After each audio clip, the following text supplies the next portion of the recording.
let's hear it anyway. Okay, Chris, without further ado, you're going to be talking about quick guides to becoming a consultant. So, start with. Yeah, let's make this. Everyone's satisfied with the fact that I can polish up notes here, because I may be taking my jacket off in a minute. You can take your jacket off. Thank you, appreciate it. Just wear your name tag. Yes, yeah. You don't like your time. You don't like this came from something very important dignitary from Asia that left us behind. My wife Looks called like us. it, And it's like the president of China, I think about that.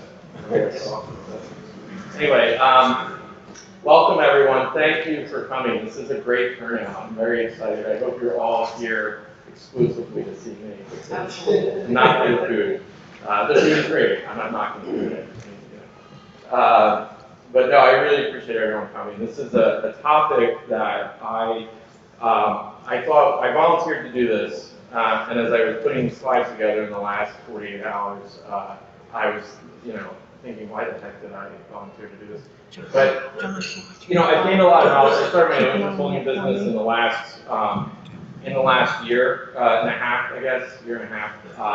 And although I'm just 41, I'm in the same boat as many other people where I worked for a large corporation that was having trouble in the public market and started downsizing, reorganizing, and those kind of things. And I found myself in this position, and funny enough, they recruited me from a very cushy job that I had for almost 10 years to come work for them. And I tried to grow a business segment for them. And again, just because of the way the reorganization went, I never really got that opportunity. When my time came, I said, you know what, it's time, this is a good time in my life to do this. I'm financially secure. I've built a book of business over the last 10 years with manufacturing clients. So my background, just talking about my background actually real quick, is trained as a engineer at Drexel University. I started my career in biopharmaceutical manufacturing. I worked in a biopharmaceutical plant for the first part of my career, doing anything from helping design bioreactors to, am I in the screen? Sorry. We didn't put any tape on the ground. We're filming this, and I need a mark. So, to checking dumpsters to make sure they weren't too full when our random FDA inspection was coming, and they want to see construction materials and stuff hanging out. So anyway, so I had a broad range of experience in the manufacturing side and the consulting early in my career. And then after working 80 hours a week, I decided I got a little burned out. I wanted to do something different. I started in business development. Can you guys see, I'm standing here, can you see the slides? Okay. So I started a career in business development, and I worked for a different firm. I wasn't in the pharmaceutical industry, I was in the industrial manufacturing space that really ranged, and I used to joke, from food to boundaries, right? So I literally went from the factory in Bethlehem that makes the little peeps, the little marshmallow chicken peep things, and the next day I was in Phillipsburg, New Jersey, across the river from Easton, in a foundry, having sparks of molten metal rain down on me in a fireproof suit. So I had a pretty broad range of experience, including smartphone factory and a lot of different things, and which is what gave me sort of that broad experience, the engineering degree, my connections that converged to this point in my life where I said, you know what, plus my wife let me do it, but let me start a consulting business. I know how to do this. I've done it before. I've done it for other people. And in the last year and a half, as I was doing this, I started to learn more and more. I learned about the different tools and the different aspects and the different things that are out there to support you, because in this gig economy, right, there's so many people that support themselves, not in a traditional career, but doing multiple different types of jobs. It may not be a long-term W-2 type job. So those tools have evolved, and I've learned a lot about those, and that's what I'm sharing with you tonight. Some of the other things that I do, I'm affiliated with Drexel as an alum. I'm on the president of the Industrial Advisory Board. I mentor students. We've developed different events. If you're a Drexel alum, we have a Chemi event coming October 6th, where we have all the alumni of Chemis get together and have a big party. And then I was recently elected as the vice chairman of the Delaware Valley section of AICHE.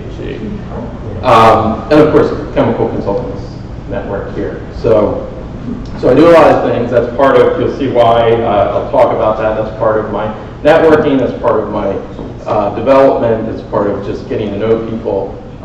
And then my company is called OpNex. It stands for Oppenheimer Nexus. The analogy is that Robert Oppenheimer brought together scientists and engineers to solve a really complex, significant problem. And what I do is, my consulting business is, I'm a concierge to my clients, and I'm a sort of a broker agent, project manager to consultants, where I bring people from my curated network together to solve these problems, complex manufacturing problems for my clients. So, and it ranges from engineering, scientific, most of it's around process, operations management, supply chain, all those different things that are what I bring people together. So for tonight, you guys saw this on the advertisement, but these are the topics we're going to cover tonight. What I'd like to do is keep this informal in the sense that feel free to interrupt me, feel free to ask questions. Are you taking live questions, Joanne? If any come up in the chat, John has the live stream running, so. Okay, so yeah, if a question pops up, then we can try. There are 3,000 people in the live chat, so there will be some more questions. Okay, there are, literally. Yes. You're not being facetious. Okay. No, I'll keep my jacket on then. So, so anyway, so if you have questions, feel free to just ask them, and we'll just try and keep ourselves on track here. One of the little disclaimers, I'm going to talk a lot about risk and liability and documentation and contracts and stuff like that. So here's my disclaimer for tonight in this presentation. Also, I know it's being live streamed and it's going to be posted somewhere. So this advice contained herein. I am not an attorney or a legal advisor. I'm not a CPA or an accountant. I may play one on TV, but I'm not a financial advisor or insurance agent or professional engineer. And I'm not endorsing any of these products. These are products that I found to be useful myself. I have personal experience with it. I'm not endorsing them. I'm not recommending them. I advise everyone to seek, and I'll talk about this, seek professional help, right? In more ways than one. Okay, so let's talk about incorporating. Now, walking around here and talking to folks and seeing everyone's name tags and their companies, it looks like most people are incorporating. But a lot of the consultants that I come across, especially the ones that are in this boat of recently starting because they were, retired early, or they chose retirement, or whatever the deal may be, some of them are not incorporated, and they don't think it's a big deal, especially a couple folks I've worked with that have professional licenses. And they think, well, I'm professionally licensed, I don't need to be incorporated, that's a good thing. So, so this is a little existential, right? So who am I and why should I be? So this is really, really high level basic. I'm sure for all of you who have been incorporated, you've seen these things, because most government websites, if you go to the state, one of the state websites, Delaware actually has a really great website for explaining all this. PA's isn't too bad, but basically, starting with the non, this might lead.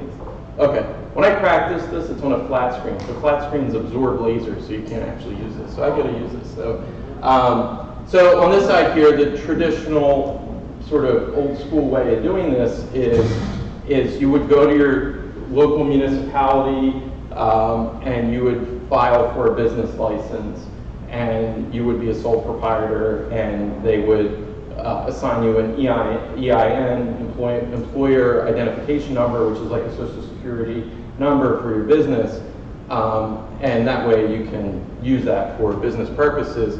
the same thing with a partnership. A partnership, again, it's less formal, but it's a partnership. Maybe you and your wife, maybe you and your uncle have a furniture moving company, something like that. And then the other way is just you, right? So it's just you, your social security number. You raise your hand and say, hey, Chris, I know something that you could sell my, ability, and that's the other way to handle it. On the more formal side, incorporating yourself, as many of you probably know, creates a legal entity separate from yourself that you own, or you could have other owners. If I step out of the camera range, just wave me back in, because so traditional one, a corporation, right? Inc, good old fashioned INC at the end of your business name, and there's different levels of that, right? S Corp, C Corp, I'm not getting into what the differences are those are, but that's the traditional way of doing this. The limited liability company LLC, and there's different variations of that, that's what I see most folks have on their name tags here. And this is very common. There's actually big companies that are taking LLC status, and you'll see in my next slide some of the strategies around why they do that. But there's different tax benefits between both, again, which I'm not going to get into detail. But with limited liability companies, you can have an S Corp election, which means you get to sort of act like a corporation. So you're less, you have the LLC, the benefits of being an LLC, which is some of the, how you share ownership, how you do those different things. But the S Corp lets you, from a tax standpoint, be more like a corporation. And there's different tax advantages if you're going to have a large stream of revenue, if you're going to have a lot of employees, there's different reasons to do that.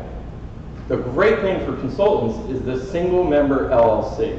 And I'm guessing that most folks might be that. How many single member LLCs do we have? Good, so most of you are single member. That's what I am. It's very simple, right? So from a taxation standpoint, if you're not going to have high revenue, you're doing this on the side, or you're going to make a typical salary for yourself, you're not going to have employees or a lot of employees, then this is great because my taxes, my wife did them on whatever software she uses to do them. It's just an addition to your tax 1040 tax form, right? So it's pretty simple, no-brainer. So now, this is the difference, right? And I think most people understand this when you incorporate, but the real reason why you want to incorporate is that it separates your personal assets, right? So most of the people in this room, most of the people that are set up to do consulting, you're a late career. So you've had time to build equity, retirement nest eggs, buy a vacation home, your 60-foot, $4 million yacht, right? How many yachts? So, That's 80 foot. Yeah, 80. Oh, sorry. I saw that down in Pennsylvania. So those kind of things you've accumulated, and this is what blows my mind when someone tells me they haven't incorporated and they don't want to. It costs, in PA, like the bare minimum, if you do it yourself and you fill out the forms, it's like $150, I think, fee to the state.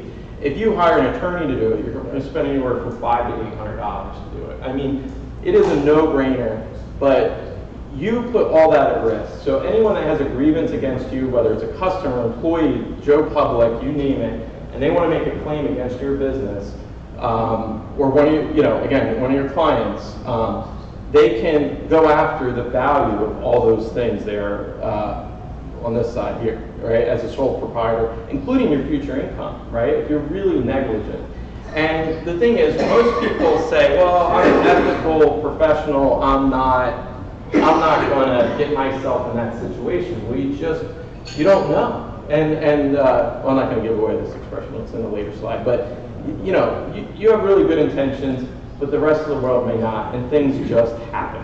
And for you to do this little bit of planning up front and spend a little bit of money doing this, you're covered forever. You're covered indefinitely. So it's a much easier way to go about it, and it really protects you.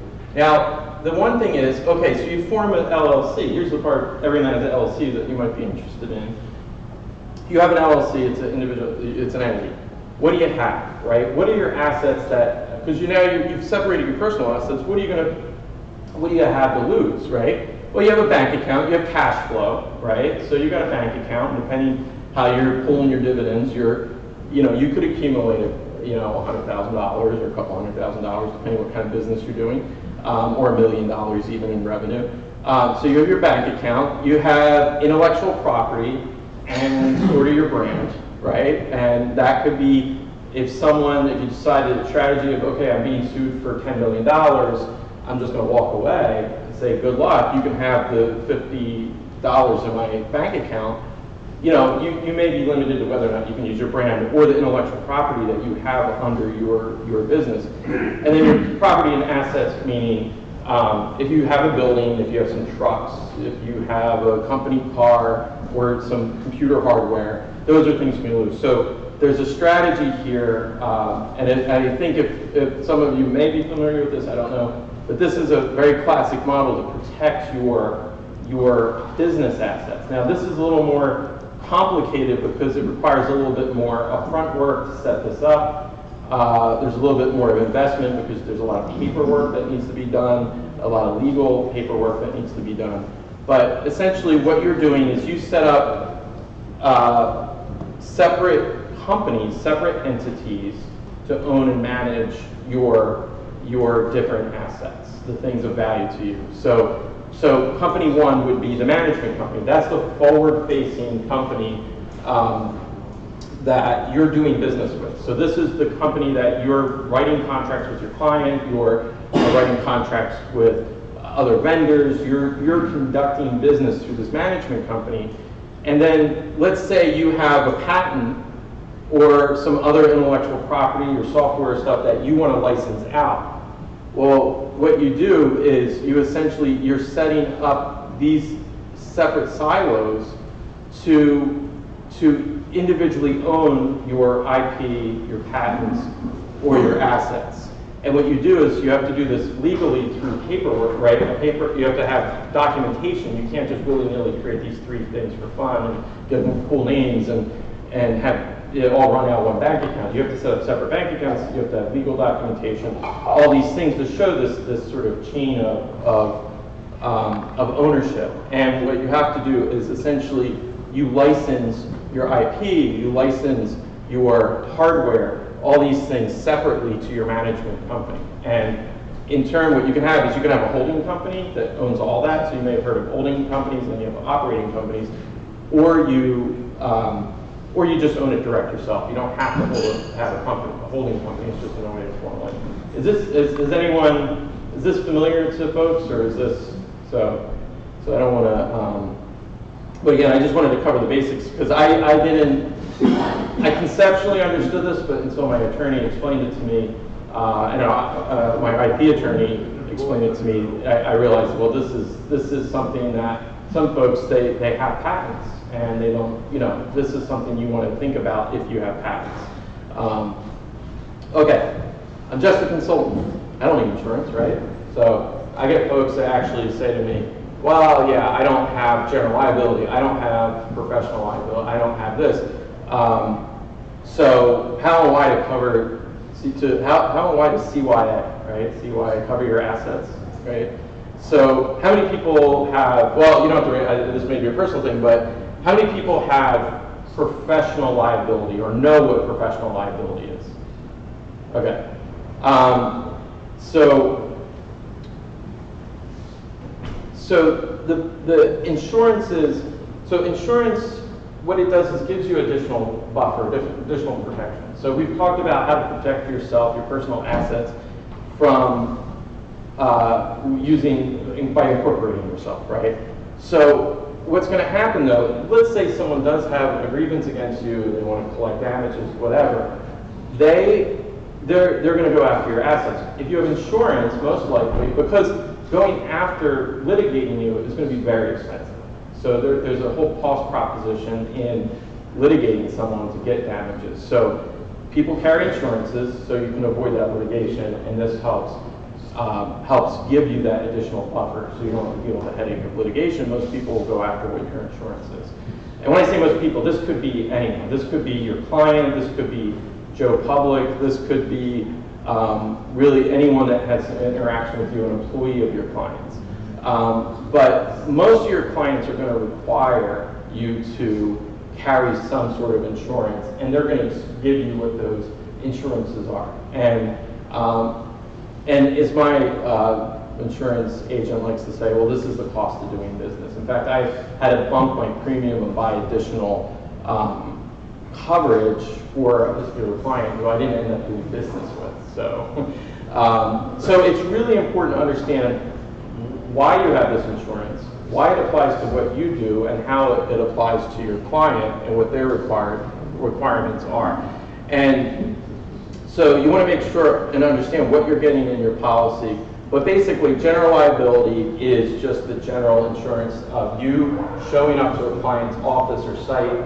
You're going to cause damages. You're going to you know, knock somebody over while they're painting on a ladder. This is just just silly stuff like a general liability for your car. Professional liability, E&O, is errors and omissions, right? So this one's actually more important. It actually costs more. But it's something that protects you as a professional consultant. Anyone who's a consultant, but anyone who's a professional, and they're exchanging your intellectual ideas, property, especially if it's regulated or if you're a licensed professional, E&O is something you definitely want to consider. And then, of course, umbrella is something clients sometimes require because it is just covers everything up. So they figure if they can't get what they need, they have additional insurance. And then automotive, some clients are going to require you to, because let's say you're working at a refinery, you're going to be driving on the site. So I've run into this situation where they wanted automotive liability, and really that's if you own a vehicle, right? So if you don't own your company, your LLC doesn't own a vehicle, then you really don't need to buy that. You can't even insure something you don't own. You're driving your personal vehicle for business purposes. That's a whole different thing. You rent a car, so you can get an endorsement called hired not owned, right? So that's essentially you're either driving your own car, being reimbursed by your company, the mileage, or you're driving your a rental car. And then workers' comp. So here's the deal with workers' comp that you need to know. All of you as individual owners of your LLCs or sole proprietors, at least in the state of Pennsylvania, you can be exempt from workers' comp because you're an owner or executive. There's this clause for that, and you get an exemption. There's a form to fill out. If your client, however, so I'm exempt, but my client is a manufacturer and they're a cookie company, and they wanted everyone. They allowed me the exemption because they knew I wouldn't be doing projects in the plant, but they wanted anyone working under me to have workers' comp because they just don't want it to hit. They don't want one of my consultants coming into the plant, sliding down a ladder or tripping over something and making a claim against the client. So they said everyone has to have workers' comp. So it's kind of a sticky situation. Also, if you're worried if this consulting business is your means of support for your family and you have weddings and college payments, then you may want workers' comp, because if you do get hurt walking through, even though you're doing intellectual work, if you get hurt walking through a client's site, you get hurt doing anything related to your job, sitting in a chair too long, right, and you get some sort of back pain, it's workers' comp. So you may want that extra protection. So, and what this looks like, so pretty standard, for at least for the manufacturing industry, is you would have about $2 million of general liability, and then it's usually, and this is some of the other terms that one of my clients put in here, and then each occurrence $1 million. So they can per grievance, per claim, they can request up to $1 million, up to $2 million. On professional, it's similar type of terms, and you can up all these, you can lower them, you can lower your per occurrence, you can lower your, just like buying regular insurance when you buy at home, it's almost the same terms, but it's something, you don't want to just buy willy-nilly like you do with your car insurance and you just call and get the best price. You really want to know what you're getting for your money and make sure that you're covered, because there's a lot more at stake. And then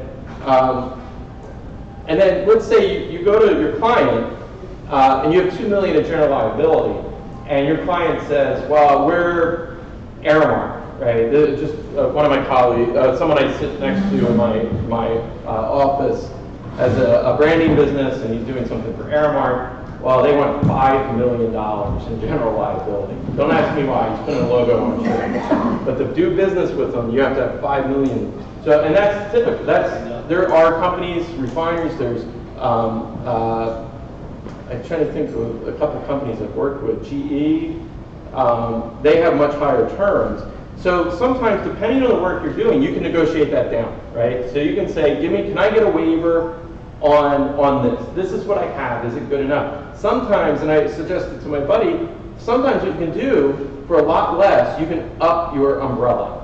So you can say, look, I got $2 million of this, I got $1 million or $2 million in professional liability, and then I have $1 million umbrella, and you can say, Mr. Client, look, I really have $5 million total in these different coverages that kind of overlap for different purposes. But sometimes you can negotiate that, and then, again, the cost of doing business. So maybe you have to buy more. Build that into your price, build that into your, make that a consideration. So again, it can be peace of mind, or it can be the cost of doing business when you go to purchase. Go ahead, Art. There's a kind of, the 1 million is kind of easy to get, but 5 million is a lot tougher to get to. Yeah. So you have to be kind of selective to get that. Yeah, and I'm glad you brought that up. So the other thing is, they're going to look at they're going to start looking at what you do, who you are. This is going to be tough. If you're just starting out, sometimes it's tough. It was tough for me because I have I'm not actually doing the work. I'm not doing the consulting work. So I'm a big unknown to the underwriter. They're like, oh, this guy is subcontracting the intellectual work. We don't know what he's going to get. And then on my website, I list, I'm in refining, chemicals, pharmaceuticals, defense electronics. I work in all these industries because I have clients in all these industries. Well, they looked at my website and they gave me back a premium of over $10,000. Two underwriters turned me down, and another one gave me one of $10,000, and for my general liability and professional liability insurances. So that's not normal. Most of you, depending on what you do, you should expect, and especially since you're doing the work yourself, and if you pick one industry, one category, you're looking at probably anywhere from $1,200 to $2,500 for all your E&O and your general liability. But what's important to keep in mind is, one, if you need to up it, they're going to look at what kind of revenue stream you have. So if you have no revenue stream, good luck getting $5 million. If you work in a high-risk industry, which is chemicals, pharmaceutical, or refining, you're going to have trouble getting $5 million, or you're going to pay for it, right? You're going to pay a lot for it, $15,000, $20,000 possibly. But what'll make the difference is when you go to buy insurance, or if you have a policy and you go to renegotiate your insurance, is one, be really clear and concise on what you do. These underwriters really are not, they're lay people, they don't know what you do. They have a check, they have someone help me say this, I don't know. Actuarial. Yeah. Thank you. Sorry, I'm a little tongue-tied right now. That's more. One of my close friends is an actuary, but so they have that data, right? And they're comparing that. They're going through a checklist, and they're saying, check, okay, research and development, that's risky. Check, pharmaceutical or biopharmaceutical, that's risky. But check. So they're going down these check boxes, and then they're going to add them all up and be like, okay, this is what it is. They're not contemplating, because I made this mistake. I went there, I had everything on my website. They said, oh, Chris does all these things. We don't like that. And I went and wrote a very detailed explanation of how I operate in those industries and how I mitigate the risk, and how they did not care. They didn't care. So all they know is that I'm some guy that's been in business for less than a year, and anything I do is going to cost them way more than the premium I pay, right? So you're a risk to them no matter what. So the important thing is to be clear and concise. If you have a website, make sure you're concise about what you do, okay? Build a relationship with your broker and your agents, because they're going to help support you're looking for the best rate. What about deductibles? What's that? In my experience, you get a very high deductible, as much as they'll allow. Yeah. You can reduce the premium significantly. You can, you're right. And that's part of the buying process and what your taste for risk is. Because also, if you get a really high deductible, you just have to make sure, you know, do you have the cash flow for, you know, you have something, the first $20,000 is coming out of your pocket. So if you're flush with cash and you have good cash flow and you're okay with a $20,000 deductible, then yeah, you're going to meet your, it's a good point. You just have to be willing to absorb that risk. One of the things that I've found is that a lot of insurance companies, it's only U.S., if you go to international, if you're dealing with an international entity, then, you know, it's a whole new game, so you have to be careful. You mean as, if you're an international, or the insurance company is international? No, if you're doing work with the international market, yeah. So, like, if you get hired by a corporation that's headquartered in France and they're coming over here, that's a whole different can of worms as opposed to if you're dealing with a U.S. entity. Right. And you don't, they're not necessarily going to ask you, well, they're going to ask you what markets you do business in. But let's say, like, I have no plans to do business in international markets.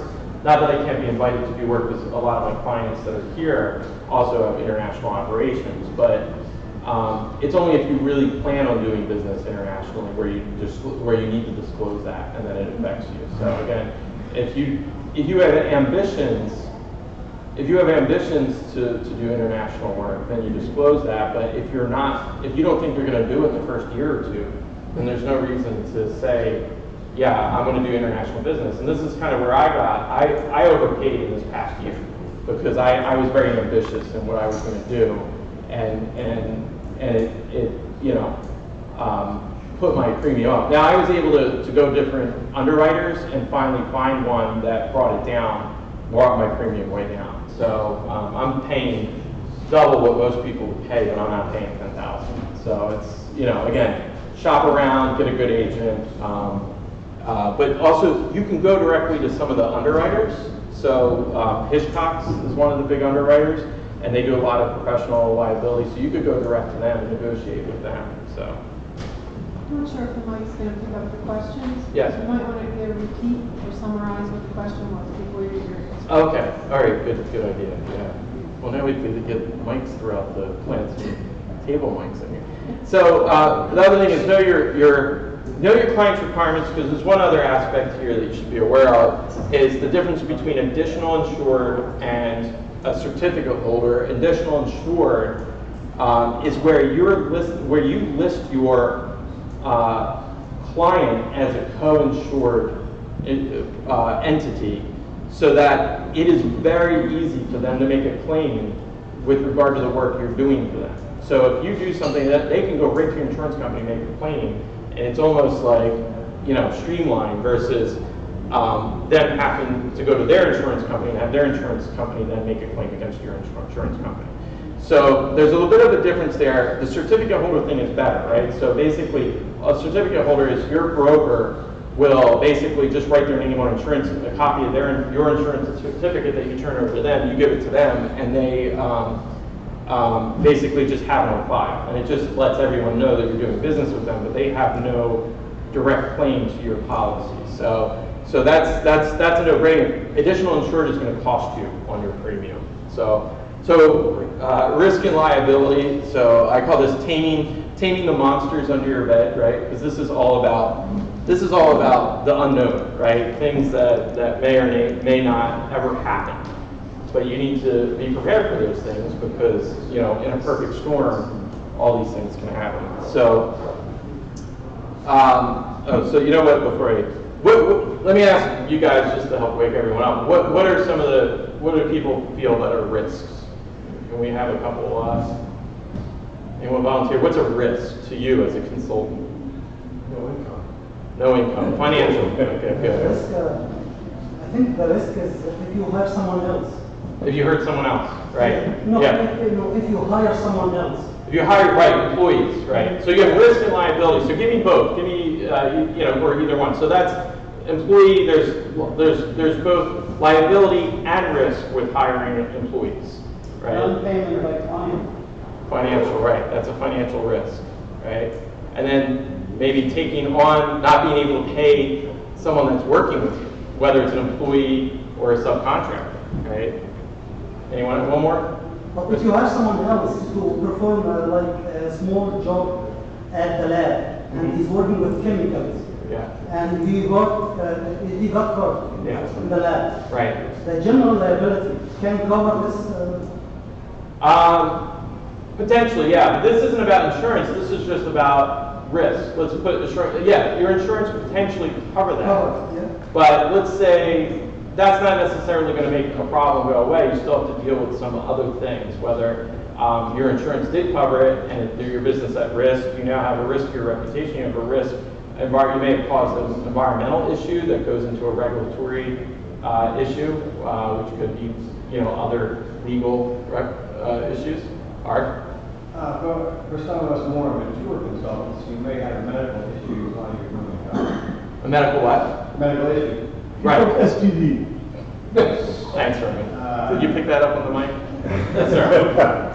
If you complete your program or your project, you give it to your client, he goes ahead and works it, and Vest finds something wrong with the work. Yeah, and that's where errors and omissions, but there is what they call, again, not insurance or legal person, but consequential damages, right? Which are horrible. Do not put them in your contracts, or let anyone put them in your contracts. So, yes. So another one is misunderstanding of project work scope. Yes. That can lead to terrible contractual. Oh yeah. And it eats up a lot of time and money, and again, it burns your reputation with the client. So and I'll talk about how to mitigate all these things, and there's a consistent theme here you're going to hear. So this is the phrase I like. A Catholic priest said this to me once, and it was a little bone chilling, but the road to hell is paved with good intentions, right? So seriously, we all go into this consulting business, the monster's under the bed. You don't think any of these things are real, that they're really going to happen to you. But really, everyone goes into these with good intentions. And if you're prepared for these things, and you've contemplated and put in strategies to handle these things, then you don't need to worry about it. And it's something you can do in a very automatic, systematic way, so that it isn't something that has to keep you awake, right, like the monsters do. So, and consulting carries a lot of responsibility, right? So some of the risks, so I think everyone touched on almost all of these.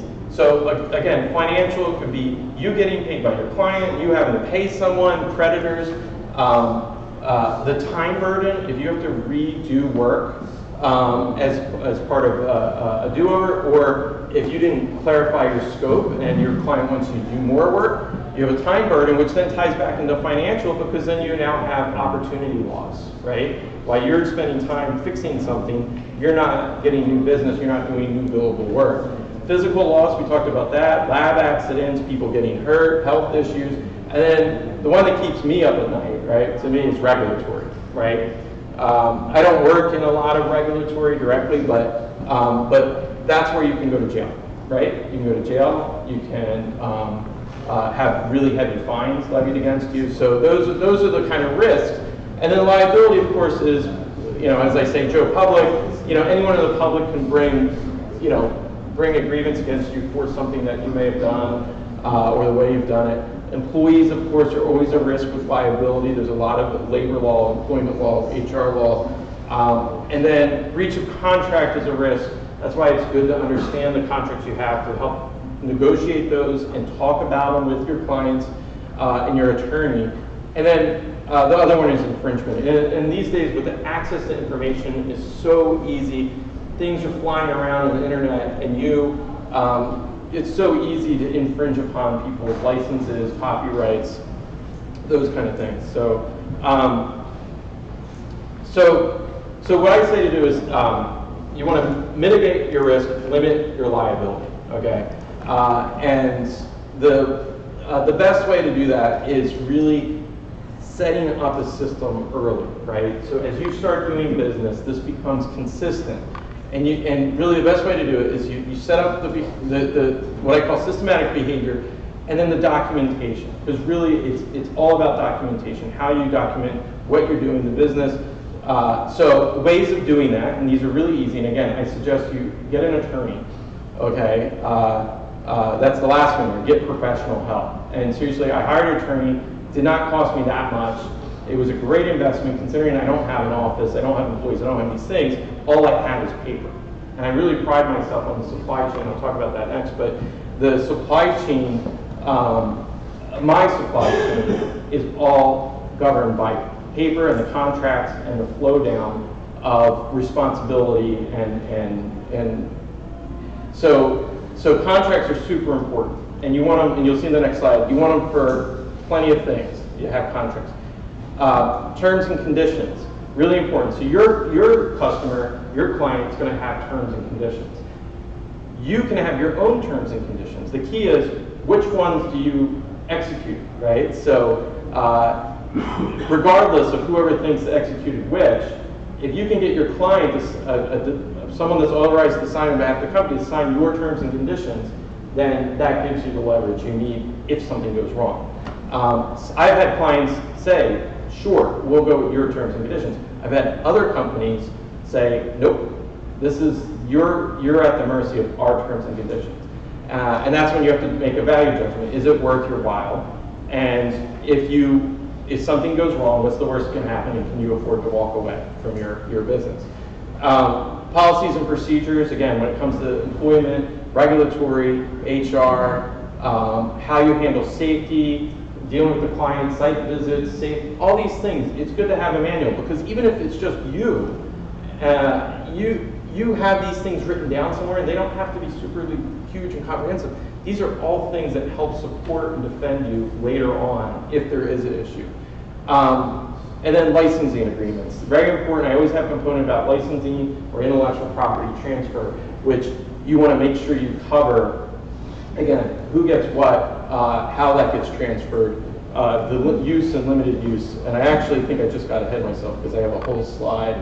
Oh, so we'll talk about contracts and legal concerns. So these are the kind of things you want to have to help mitigate the risk and liability, systematic behavior and documentation, and you do that with your contracts. I forgot I wrote that in there. So fist bumps aren't handshakes, right? So everyone is, fist bumps. That's the new handshake.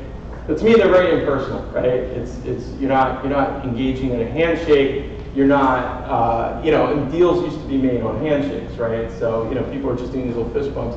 Very impersonal. But don't do business on a handshake either. That's over. My attorney says that. Chris, whatever you do, don't do business on a handshake. And sometimes you feel like you can do that. You get to know people. I don't trust Roman, but I've known him for a couple of years now. He's got to sign everything.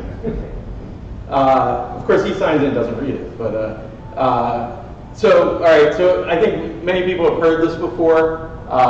It's been sort of changed, this phrase, "In God we trust, all others must bring documentation." There's been so many spins on it, I don't even know who to credit with the quote. But when I worked in pharmaceutical, the quality manager used to have that hanging over her desk, "In God we trust, all others must bring documentation."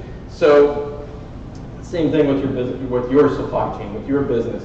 So, this is essentially, how I've set up my supply chain, but between you and your client, non-disclosure agreement, right? Really important, because that says, hey, you're going to give me information. Most of them are mutual, but you're going to give me information, so I promise you can share that with me safely. I'm going to give you some of my information, maybe pricing, those kind of things. You're going to have a proposal that defines scope of work, different terms and conditions. You'll have an agreement that gets further into that. You have a purchase order that, again, will be another contractual document, and then you have your invoices and this all goes into one of my last slides that talks about how you get paid and make sure you get paid and deal with some of the issues and headaches and bureaucracy.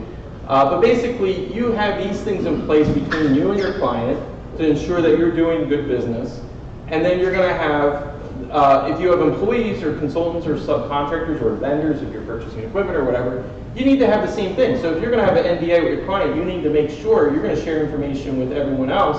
You have an NDA and make sure the language of your NDA covers it. And then, again, you want contracts. You want to be able to process their expenses and their payments and vice versa and have this flow back and forth to ensure that you're getting services and materials to your client. You want to make sure that you can get paid by your client. So all this stuff works together, and you can't do this without the right documentation, because when something goes wrong or the picture changes, you need to be able to revert back to this and say, this is it. I can prove that you owe me $50,000, and this is why. So again, I've gotten ahead of myself, but transactions, scope of work, it's part of that legal process, part of the documentation, terms and conditions. You know, you can describe how your reimbursements, how you're getting reimbursed, how it gets marked up. Art, you got a question? I was thinking on the contract and scope of work, it's real important to end up documenting how you're going to end up paying orders. Because as soon as something goes, the client's going to end up wanting more and more and more on that. For you. So you want to have making sure that if that happens, you'll do it, but not for free. Yes, and that's a great point, because you know, you want to have, it's very easy in your first proposal and your first terms and conditions to put that kind of language in there. And you don't have to be an attorney for this part. This is you. You know the business. You know how your client behaves. You know how you're going to exchange information, what work you're going to do. But you want to make sure it's covered that the client agrees not to ask you. I don't remember what I have written in there, but it goes along the lines of, the client agrees not to ask me to do more work without written authorization. So that way, the burden is equally on them as it is on me not to do work without authorization.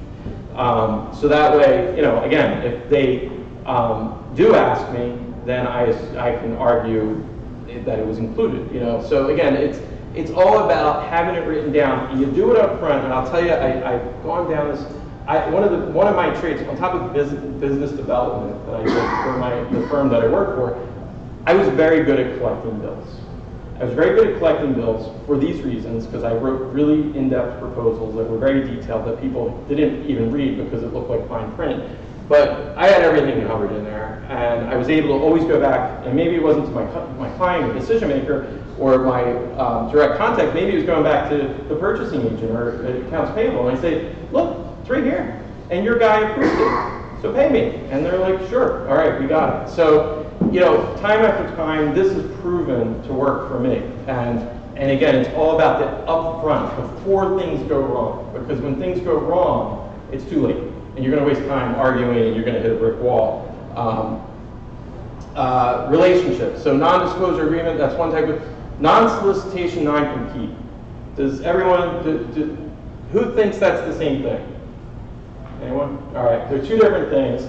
A lot of people get hung up, and I'm going to explain it because I know we have a lot of new consultants in here, and you're going to see this. If you go work if you're a consultant, you're going to go work for another company advising them, another consulting company, they may ask you to sign a non-compete, or they may not ask you to sign a non-solicitation, or maybe a document that covers both topics. But you should make sure you understand the difference between the two. Non-solicitation, I do not ask anyone to sign a non-compete. It's just too gray to me, and it's really hard to enforce. And to me, it goes in the face of a lot of right to work, employment laws, and stuff like that. Non-solicitation says that I'm going to introduce you to my clients. You can't go around my back and ask the client to do the same type of work that I'm proposing you do for me, through me. So what it is, it says you just can't call on my clients for business reasons. For non-compete, that kind of says you can't compete in my market. So you need to go 50 miles away or further before you can go and do the same type of work that I'm asking you to do for me. So it's you know, so before you sign those things, make sure you understand what they say and what the remedies are in them. So that's all I say. I've gotten what I've been asked to sign them. For the most part, I've been able to get them thrown out. Now that's because I have leverage, because the people hiring me want what I have more than they want to have that in place. So joint ventures, memorandum of understanding, you may partner together, right, as consultants. You may partner together on a joint venture. A joint venture is a lot more formal. Memorandum of understanding is less formal, it's less legal, you can write it yourself. But it really just says, hey, we agree to go after this client together. If we win, then this happens. If we lose, then this happens. It's more of a handshake, but it's worth something. So, and then services, you know, you want to have all this stuff in writing, and you wanted to have it executed with a signature, if you can. So my proposals have a signature line that's got language to make my proposal actually a contract for convenience. So I don't have to negotiate a separate contract with the client. So these are the kind of things. And then IP software, you want all this stuff covered if it affects you or affects your client. If you're paying, you want to make sure you're not infringing upon your licenses that you pay for when you go and transfer product to a client. And then, of course, you can define work for hire or the limits of use of your IP or your limited liability, very important. Again, you want to cover that. And then internally, employment agreements, and as we talked about before, the interactions between if you set up operating a company to protect your assets, you want to have that all in writing and have agreements for that. All right, so we're going to get to more fun stuff, right? So that's all the boring stuff, legal stuff, which is really important, all right? It's the foundation of your business and how you operate, so it's important for you to understand these things. But the software and web-based tools, what you want to be able to do is minimize your administrative work, right? And you're going to find there's a lot of nuances to doing this consulting business if you try and get more than one client. If you have one client, you're fine, right? You have one client at a time, no big deal. But when you start getting multiple clients, you want to have, you want to have a foundation to operate. You also need some of these tools to sell yourself, to market yourself in a way that is efficient, so you're not spending billable hours.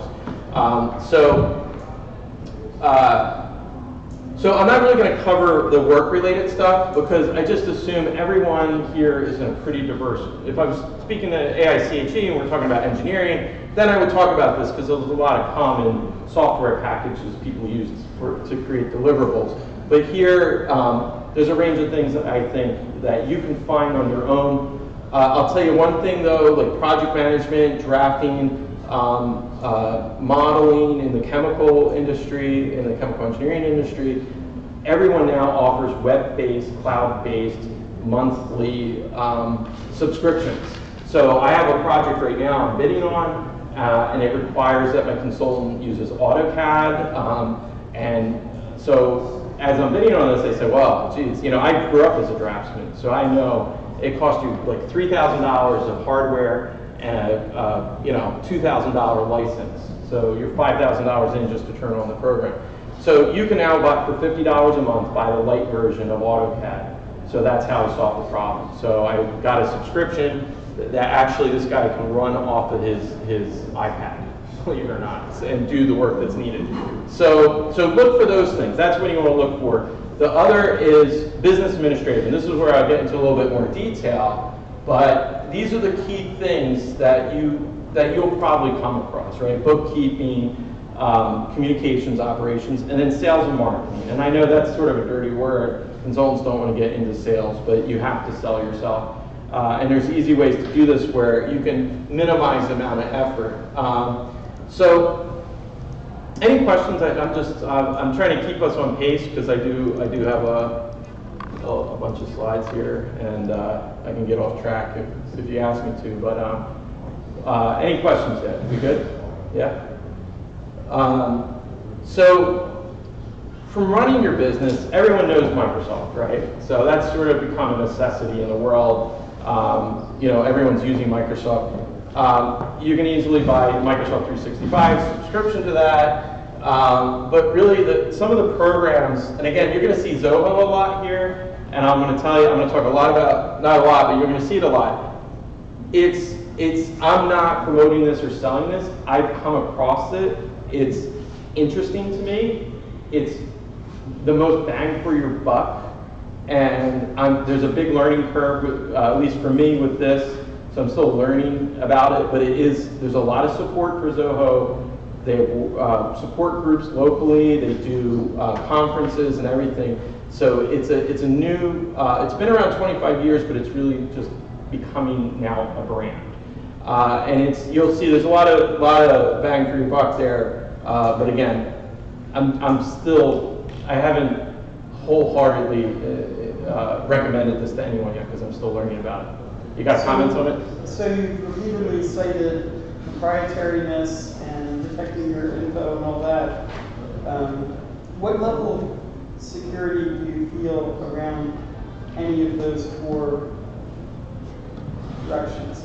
I, for instance, don't trust Google. Oh, I use Gmail. Yeah. Yeah. Well, you're the enterprise guy, so yeah. No, so that's effective. You get what you pay for. Yeah. Right. So again, so that's why I have up here Proton Mail. All right. Other than Roman and John, how many people know about Proton? I know you guys know because I introduced you to it. But anyone ever hear of Proton Mail? You've heard of it? Yeah. So this is really cool, right? For a room full of scientists. This is encrypted secure email. So, and it's just email. There's nothing fancy about it. This was started, what is it, the Proton Collider in the mountains and the big, is that where they have the data center, right? Mm-hmm. Yeah. So you've all heard of this, and it's in Switzerland, right? Where this Proton Mail is based. So some of the scientists that were working on that project, the physicists said, hey, I think a couple of them were from China, a couple of them from different countries, and they said, we want secure email so we can keep our communication secure. The other is that, some of them were communicating with family and stuff in these sort of political hotspots where, what they're saying could be monitored by the government. So they had this mission to create this super secure encrypted email. And the database, or not the database, I'm sorry, data center is located in the mountain in Switzerland where this Proton Collider thing is. I'm sure I'm screwing that story up, but that's the essence of it. Am I close? Am I at least 80%? 80%? Okay. Again, this was a year ago I signed up. So the only problem is that Roman's junk mail, spam mail, still gets through to my Proton Mail. So, however, this is a free, right? You can pay for a premium version of it, but this is free mail that is secure, so you can transfer and you can use your domain with it. So just again, you get what you pay for. Yeah, but the only people who have the keys are the KGB. Right. Yeah. That's why it's here. Yeah. So anyway, that's to answer your question. Here's one of the options I'm offering. The other ones. One other thing it has is a self-destruct. Yes. So you can send an email that will last for an hour or a day or a week, and then it's gone. Yeah, I think that's how Snapchat started, right? And it was like it will self-destruct the email, so you can send something that's sensitive. If you don't want it sitting in someone's inbox or on their iPhone forever, it should possibly song play too. Yes, and your phone like warms up and little sparks come out. So Zoho, their data centers are in the U.S. Whether or not that means it's more secure or not, and of course Google. And our friend over here who promotes Microsoft products. So do your research. These all have tools that are very easy for you as a startup. But again, monitor your risk and liability around those tools and do your research. And I'll tell you, you're right, Fred. Fred's right. My attorney, she's done a lot of research around this, and she won't use she uses a secure email system that's specifically set up for attorneys. So she doesn't trust Gmail. So, bookkeeping, right? So again, QuickBooks is the standard. Everyone knows QuickBooks. You can buy a monthly subscription. Xero is a competitor. Zoho, this is how I got interested. I wanted an alternative to QuickBooks. So Zoho offers books. They have 40 applications in their operating system.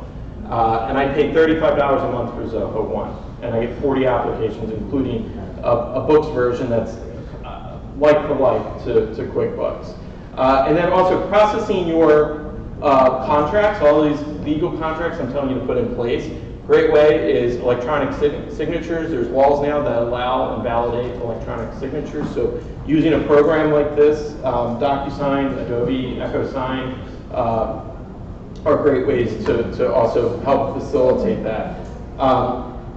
So a little later, I'll talk about email marketing, emailing, those kind of things. But doing your communications using MailChimp, Constant Contact, HubSpot, again, Zoho has an app built in. You can send emails to your audience, to your colleagues, to your clients, and you can do this in a way that it's easier than, it's more controllable than doing it direct from your email. And what you can do is, one, you're able to see who opens them, how frequently they visit. There's a lot of data around that, so you can see if people are actually looking at your email. It also lets you be compliant if you're going to do a mass email with some of the laws around emailing and letting people opt out. So all these things are compliant with those current laws. So these are great tools for Constant Contact is sort of the standard. And then sales and marketing, CRM stands for Client Relationships Management, right? So these Salesforce is the gold standard for this now, but there's a lot of other products out there that are a lot cheaper than Salesforce. And then LinkedIn Navigator, I'll tell you, if you're a big LinkedIn user, so I have over 1,000, I have like 1,100, I think, LinkedIn connections, okay? So for me, Sales Navigator is great because it lets me go through all my connections and my third, second, first degree connections and manage them like a CRM. It's a little pricey, but it's a great tool. And now if you have 20 or 30 or 100 connections, it's really not, you're not going to get any value out of it because you don't have enough connections to make it worthwhile. But it's still a great tool. And then again, just not plugging Zoho One, but just to let you know, for $35 a month, you get a lot of functionality because I was paying separately for a project management software that I was paying like $50 a month for, which MS Project costs $50 a month. There's spreadsheets and all this stuff, but the books program, you can do email marketing campaigns, and then CRM. And to go to Salesforce, any of those places, you're going to spend anywhere from $50 to $100 a month. So it really gave me a lot. Now, again, the jury's still out on whether or not I'm going to stick with it. So this is one thing I'm going to, again, I'm not plugging Google, but this is a tool that I found very useful being an individual consultant. So many people give me their business cards, and their only number is their cell phone, right? So many people give me their business cards, and this will come later, but it has Verizon.com or net or Comcast.net as their email. The thing is, everyone goes back and forth, right? You get your bill jacked up by Comcast, and then you're going back to Verizon, and so you don't want to put your ISP's email. You want something generic, something that you can use whether you go to ProtonMail or Hotmail or Gmail or Outlook, you name it. You want to have something that's transferable. Same thing with your phone number, right? So what you can do is you can get a Google Voice number, and it could be an existing number you can transfer into Google Voice, but you get this Google Voice number, and between the app and and on the web, you can change all these settings, and you can have this number. You can, again, control where the calls are going at any moment. So you can have them go to your cell phone, they can ring at your computer, they can ring at a hard, wired phone on your desk. You can also have them go to just a voicemail, and then you'll get emailed and text the actual message that they sent you. You can have it ring in multiple places at once and have maybe an assistant or someone pick it up for you if you know you'll be traveling. You can make calls internationally and take calls even if you don't have a phone signal. You can use an app on your phone and still access all your information. So you have a consistent place that you're driving your clients' communications or your customer or potential clients' communications to And if you're not available, you don't have to worry about taking that call on your cell or wondering who's calling you.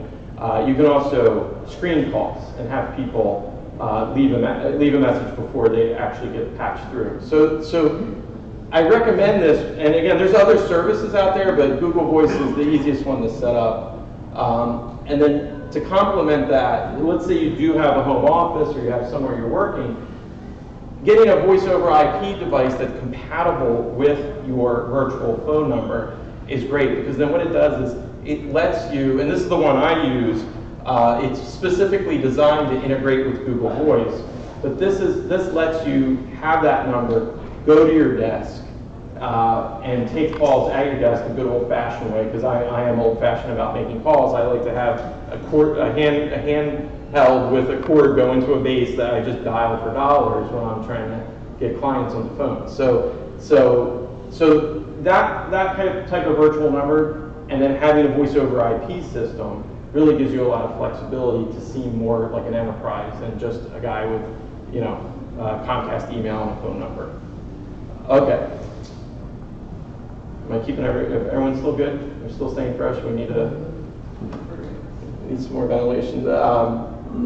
Website and marketing. All right, so this is really all about your, and a lot of folks say, oh, I don't need it, or I'm going to get to it. It's really important to have a website, okay? Because one, you can be found that way, right? Like Aaron was saying, he got found through CCN's website. Well, what helps support someone reaching out to you is the fact that after they find your profile on CCN, they can click on your CCN profile and go to your personal business website, and it makes you more legitimate, right? Or you meet someone at a networking event like this, and someone's very interested and curious in what you do, and they go to your website and they say, oh, okay, yeah, this is the real deal, versus they see, like they go to your URL and they see this little like pixelated jackhammer guide, and there's a thing that says under construction, right? So that doesn't look so, or they could see your internet service provider's automatic advertisement that says, would you like to open this website? So this is really important, and it's the absolute basic in your business identity, even if you just have a homepage that has a little blurb about yourself. And this is, if you don't know this, if you don't have a website, this is very elementary, but these are the basic steps to get that done. And it's really not hard. You can do it in probably 15 or 20 minutes. What takes the most time is figuring out what you want your website URL to be, right? Like whatever.com. I mean, or .net, or you can do almost anything now. But basically, come up with a name, and then, like my website name is Oppenheimer Nexus. Well, that's a really long email, right? So when we have Christopher at Oppenheimer or Christopher Owens at, I mean, it's a lot of letters to put apart. So OpNext became my email URL, and I picked that on just to keep it short. Well, it worked out great, because my IP attorney, and when I started networking, I was selling myself as Oppenheimer Nexus. First thing that anyone would say to me is, oh, are you with the fund? Right? Which, I said no. And then I had to go and re-explain. Their first impression is that I'm a finance guy. And I have to go and re-explain that I have nothing to do with finance.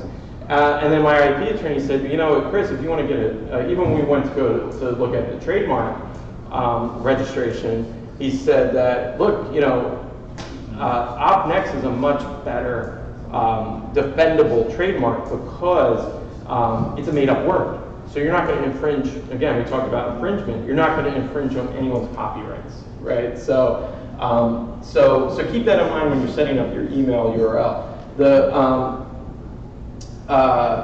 So you register it, you register the domain, and there's a couple places. So Google Domains is an easy one. They're very cheap, no frills. GoDaddy, they'll register your domain. They're one of their first guys out there that started doing this. But then they want to sell you bells and whistles and all this other stuff. So Google Domains, I spend like $10 a year for my registration. GoDaddy, you're going to spend God knows what, because they're going to sell you whatever extended insurance or something on your domain name. The only comment I'd make about GoDaddy, just say no. No. You just say no to anything else. Oh yeah, they want to sell you. For $9.95 a year. Yeah.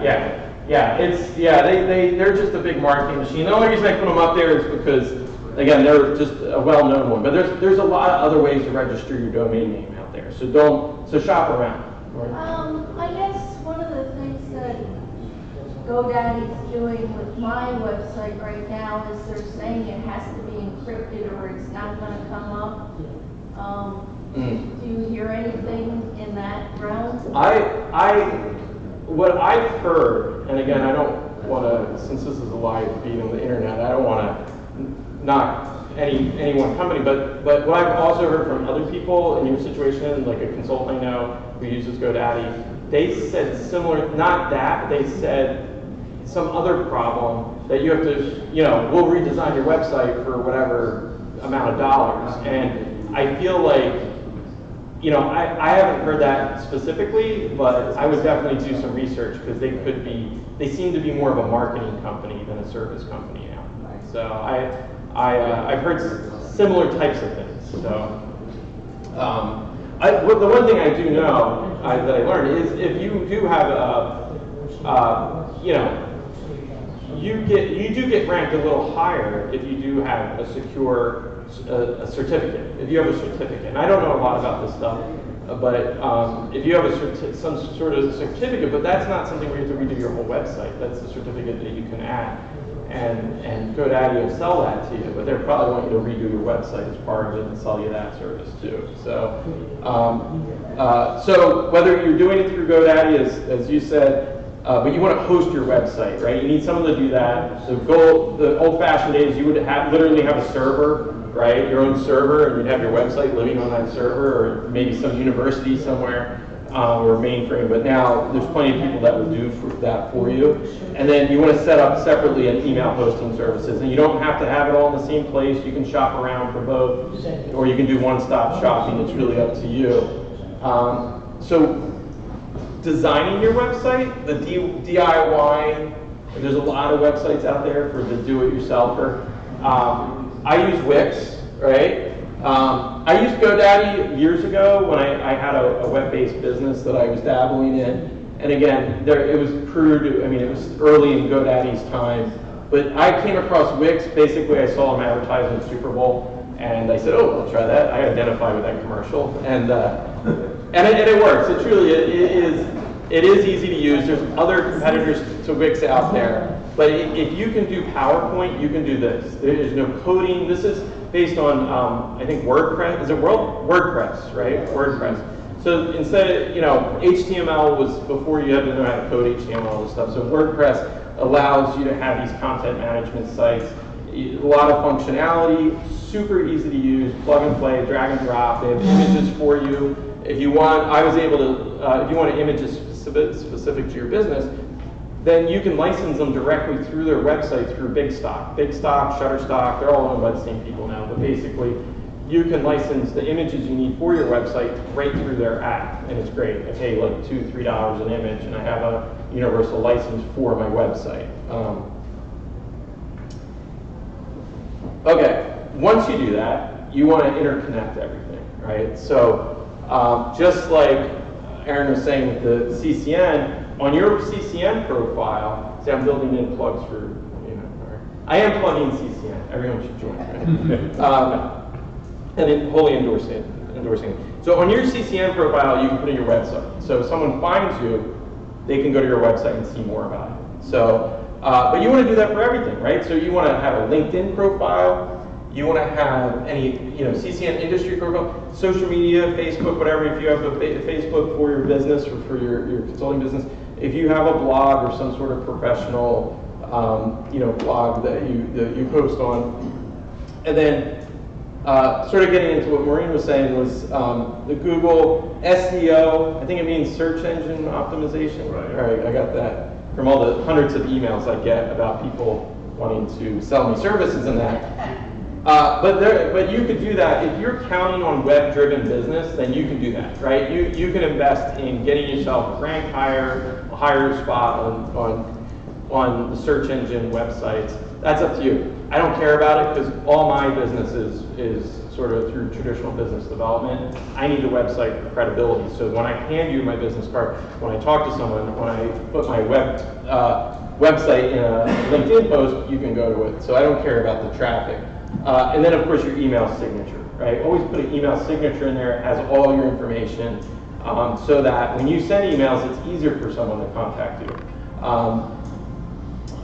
So you want to create, and what I put in here, digital footprint, right? That's what it's called. You want a digital footprint so when someone looks into you, they can find things about you. And not like stupid posts of, your trip to British Columbia or the Hoover Dam or something like that. You want to find professional things, your speaking events, your conferences, those kind of things. Okay, and I already talked about this, but just to give you more of an image here, email campaigns, newsletters. You can write white papers, you can write case studies, you can do all these things, and you can run this through even Wix. Wix, again, everyone's trying to sell you everything. So there's plenty of people out there. Constant Contact, MailChimp, again, Zoho offers this as part of that package. Wix, the website company, offers this type of stuff as well. I'm sure there's, again, 100 other services out there. But basically, what is really great about this is that you can see the activity. You can see when people click on certain links. You can see if they open it, if they ignore it. You can track the responses. And again, you want to be compliant. You can't mass email people anymore. You'll get your IP address will get blacklisted. I did this to a company I worked for once when I was running a golf outing. Got them our whole IP address blacklisted because I sent like 400 people an email about the golf outing, and my IT guy came over saying, "Why did all our internet traffic just come to a stop?" No one could even send out emails. It was insane. Just one email, I crashed our whole thing. So anyway, all right, you've done this stuff. Now you have the tools. So this is a little strategy here, right? So you want to develop your brand, and this is from my last presentation I did last year on business development. But you want to develop your brand as a consultant, what you do.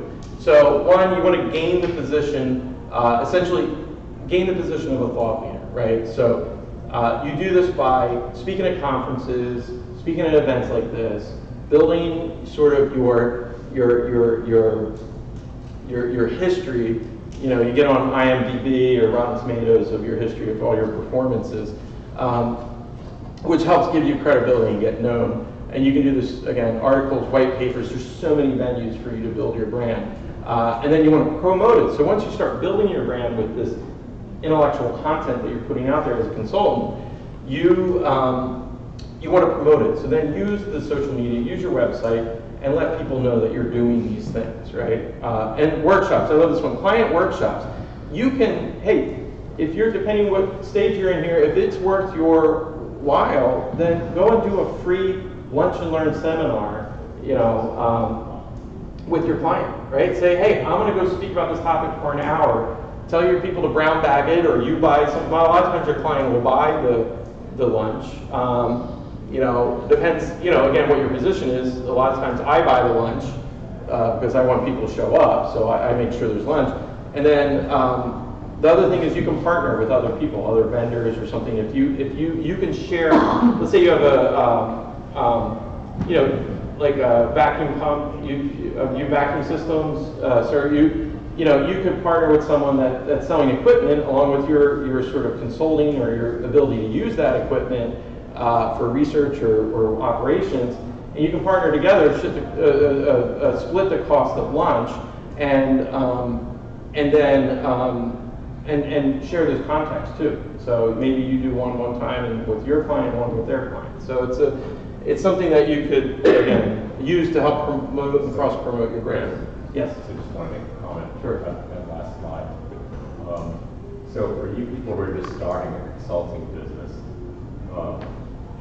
I don't blog, but it's something you can think about. And one of the things you can do is for your particular field to have like a patent awareness kind of blog. That's very, very helpful. It shows for your particular field, you're really keeping up with it, you're sharp, you know what's going on. So I've seen a couple of other consultants that have done that, and it's really helped their business. Great, thank you. All right, so outsourcing support. So there is this whole virtual services economy. I'm learning more and more about this. I mean, it really just blows my mind with some of the things that are out there. But as you, you can see I was getting tired as we get later on. You'll see less colors in my slides here. So, and I start following the PowerPoint, the templates. But basically, there's a lot of support out there to help you administratively. Things that you don't like to do, maybe you don't know how to do, and or you don't do well, you can get other people to do those things. And you can do it in a virtual sense, so you're not hiring people. So like I said, you're part of the gig economy. Fiverr and Freelancer are two big ones that, here's their logos down here. They're two big ones where you can go and you get anything from someone to help you with invoicing, someone to write proposals, to write business plan, to write terms and conditions, although I would make, the people that offer to do legal work on these websites are not attorneys, okay? They're paralegals or whatever.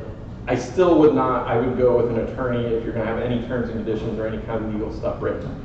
So be careful of that, but there's almost anything, your logo. You can go on Fiverr and have people bid to create a logo or a mark for yourself, and you can pay as little as like 25 bucks. If you say, I want someone to do a logo for me for $25.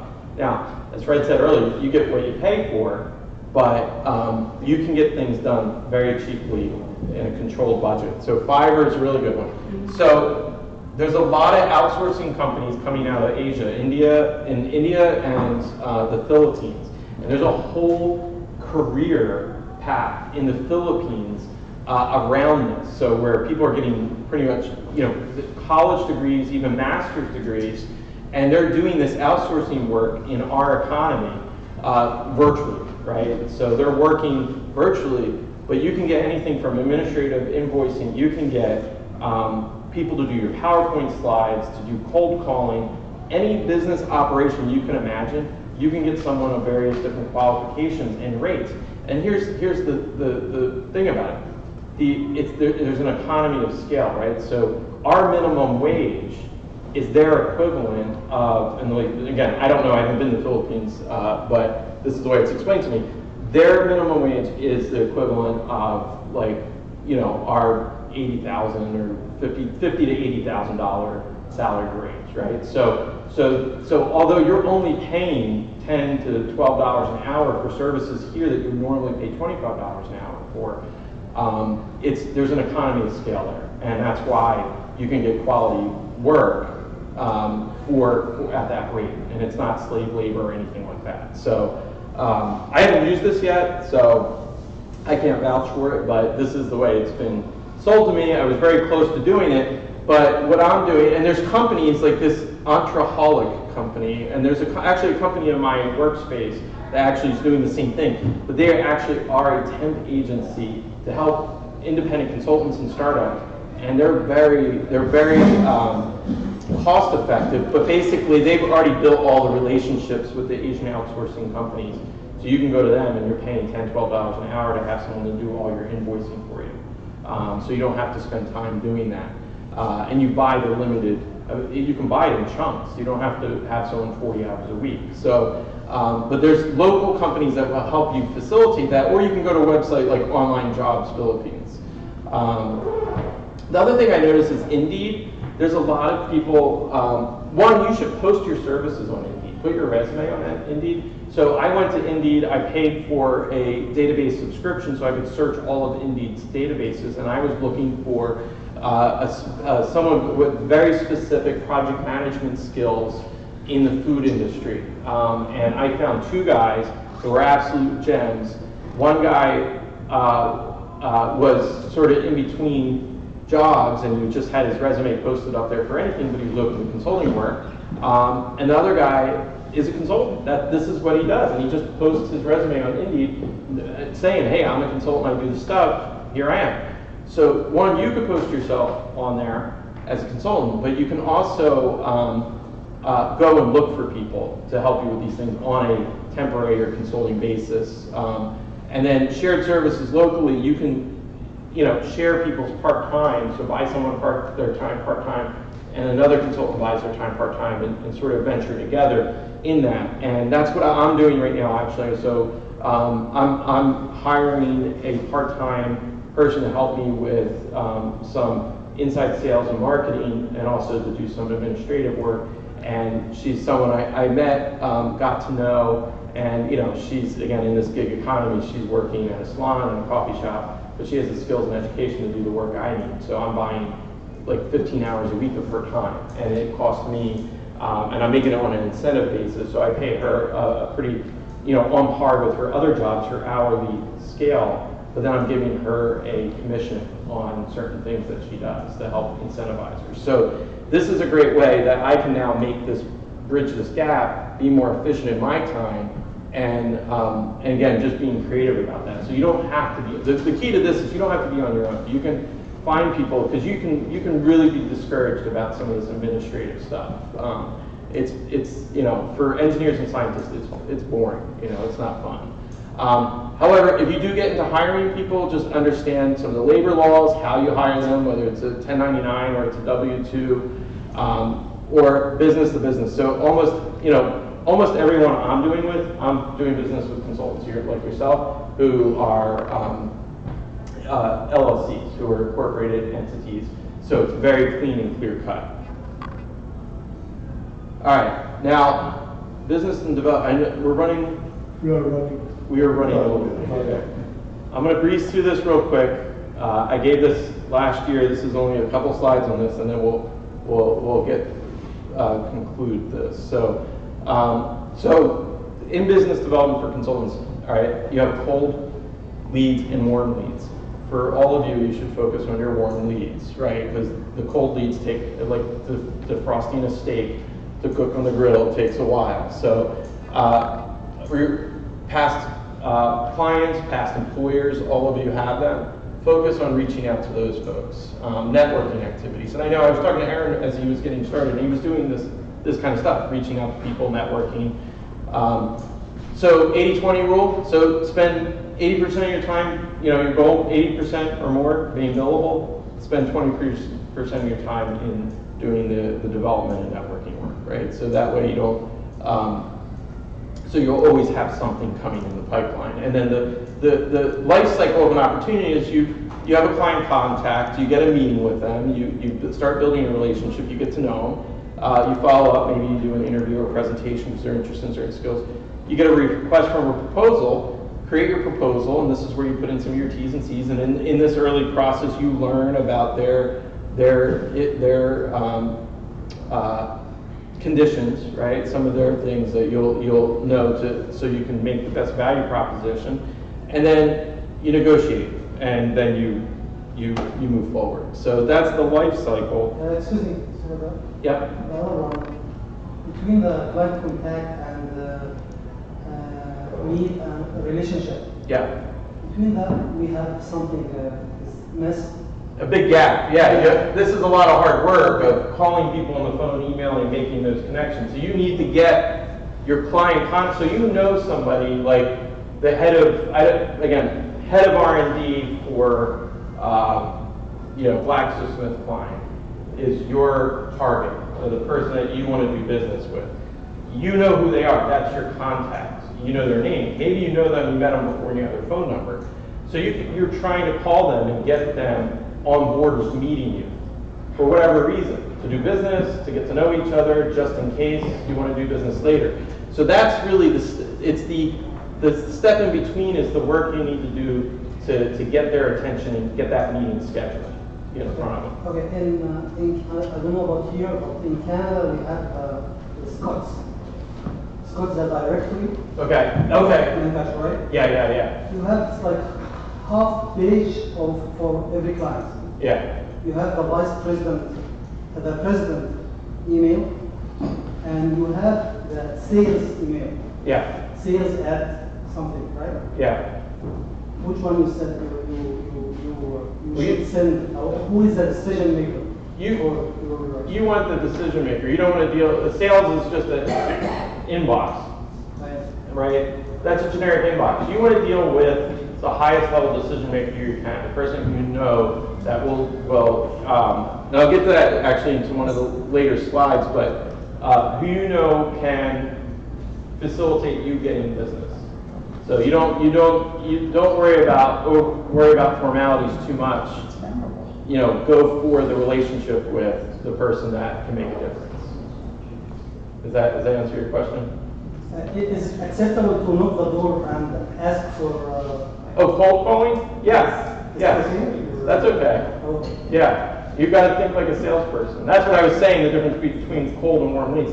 It's going to take you longer to get through this life cycle doing that, but it could be very productive. It could be very valuable. So it is, again, you have to think a little bit like a salesperson, get out of your comfort zone as a consultant. So, okay, again, this is just sales 101. The more you have in your funnel, the greater chances of actually winning a billable project. And with that, statistically, again, you have this inverted pyramid where, let's say you make 100 calls, you actually get through 100 phone calls, text, or email. You actually then only get through down to 50 people, right? And you actually only get meetings with maybe 10 people. And out of those 10 meetings, you get requests for proposals. You get 2, and you win 1. So you know, again, it ranges depending what you're doing, but the scale is you could go from 100 phone calls to get 1 job. So that's the sales process. Whether you do all that work or not, this is why you want to focus on warm leads and referrals. And then make a list. Start with making a list of the people you want to meet, like you had mentioned, the decision maker. You know, start at the appropriate level. Don't go for the CEO.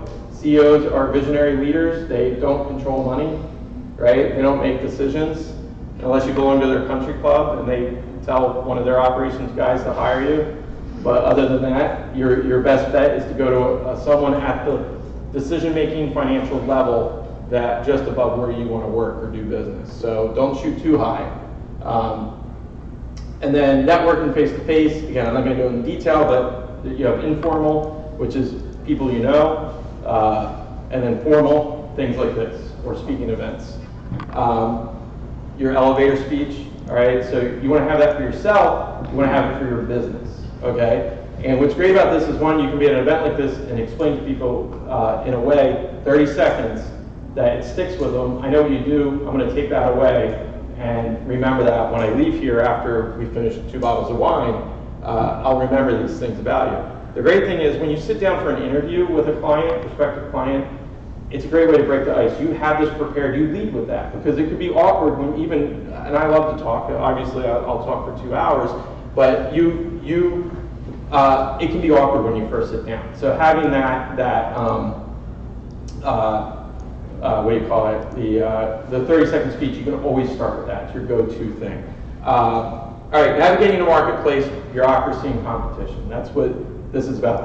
We're very close to the end here, but this is very important, okay? This is really the stuff that I've learned, but we talk about decision makers. So you have decision makers, influencers, and then you have these guys, supply chain, purchasing agency. So your best person is to work either directly with a decision maker, but an influencer is great because they can connect, you know, they can influence everyone, right? So they're the one that's your advocate within the client's organization. Purchasing agents really just want to follow rules and make you follow rules. Yes, sir? Are you saying that instead of, I should think out of the box, instead of thinking about the CEO, I should think about an affair with his wife? That's always an option. Yeah. That's true. I didn't put that in the slide, but you're picking up what I'm putting down. So and then supply chain guys, again, they want to make sure they're getting the most value. So you have to understand what the roles are of these individuals that you're dealing with, how they make decisions in the organization, so you can cater your value proposition and your proposal to those people and how they do these things.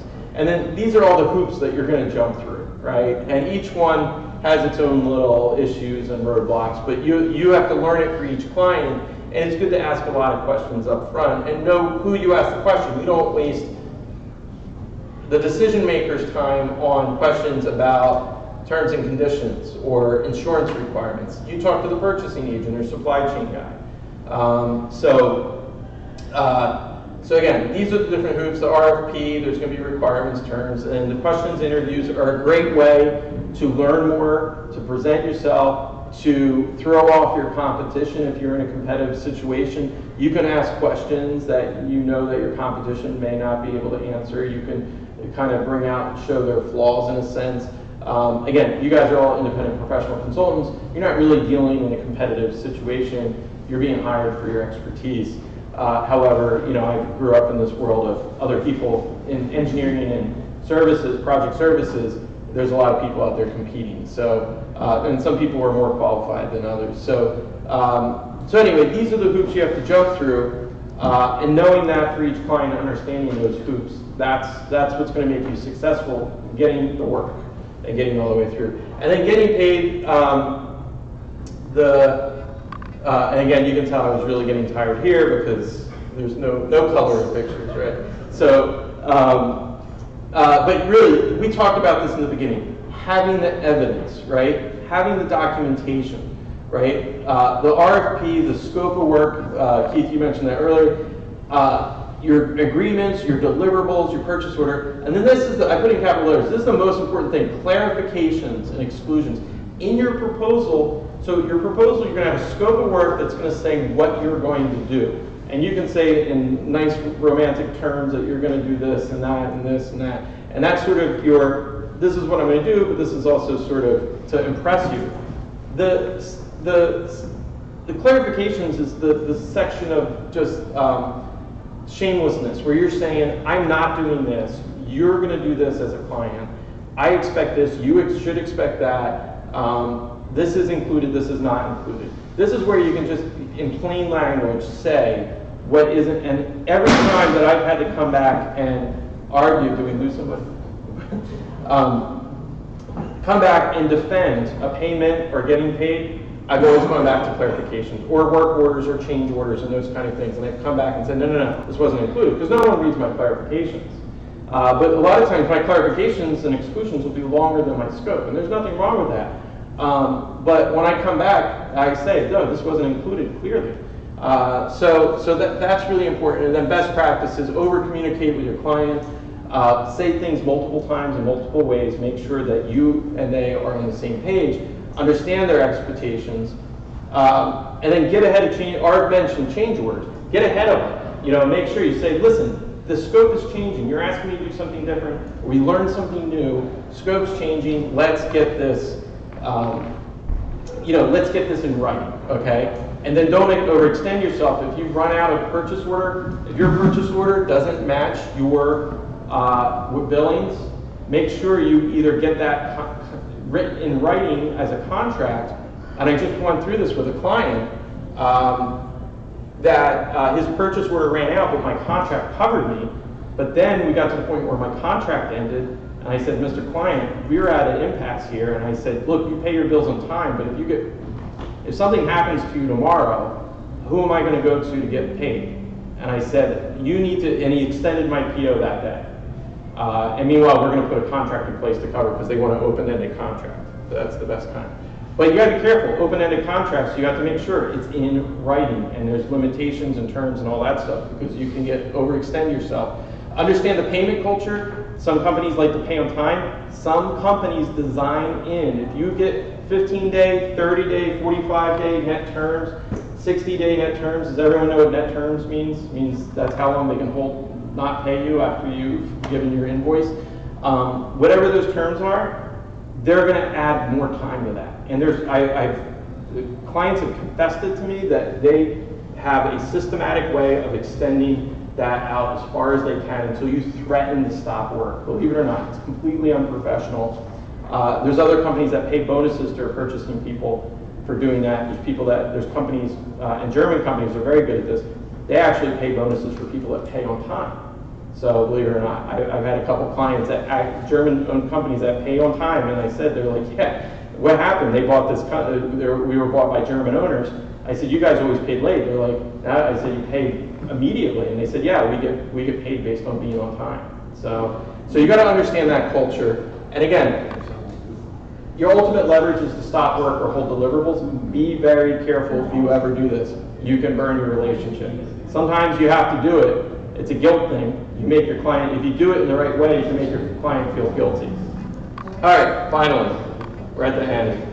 So embrace the qualities of entrepreneurship. I ran out of time the last time I gave this presentation, so I didn't get to show this slide, so I put it in. But basically, tenacity, diligence, passion, resilience, these are all things you do as an entrepreneur. You need to keep those things as a consultant. And then, in conclusion, organize yourself, your documentation, your company, all those things. Do it early, do it now. Cover your assets, limit your liability, reduce your risk, build your reputation, your brand, and ultimately work smarter so you can work harder. Don't get tied up with all the administrative stuff. So, my contact information if anyone has questions, or if or you want to send hate mail or dirty jokes. Yeah.